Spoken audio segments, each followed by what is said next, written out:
Sesuai surat edaran Kementerian Agama, sholat Idul Fitri 1442 Hijriah di masjid dan musola hanya memperbolehkan untuk wilayah berstatus zona hijau dan zona kuning. Itu pun harus memenuhi sejumlah persyaratan yang ditetapkan oleh Kementerian Agama. Kepala Kantor Kementerian Agama Kabupaten Muratara mengatakan, saat ini Kabupaten Muratara masuk zona kuning. Maka warga Muratara diperbolehkan menggelar sholat Idul Fitri di luar rumah. Agama memberikan penjelasan dan penekanan kepada kita semua.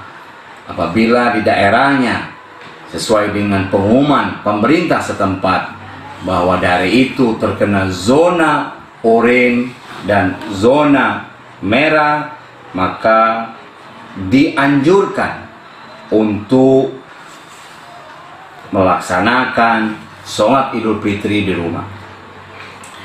Nah, bagi yang daerah dinyatakan aman COVID-19 atau zona hijau dan zona kuning berdasarkan penetapan pihak berwenang, maka ada ketentuan yang harus diikuti.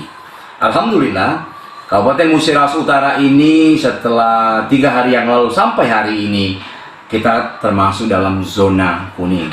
Artinya kita secara regulasi dari keputusan surat edaran Menteri Agama ini memberikan kewenangan kepada kita, kepada pemerintah kabupaten kota untuk mengadakan umat yang mengadakan sholat Idul Fitri.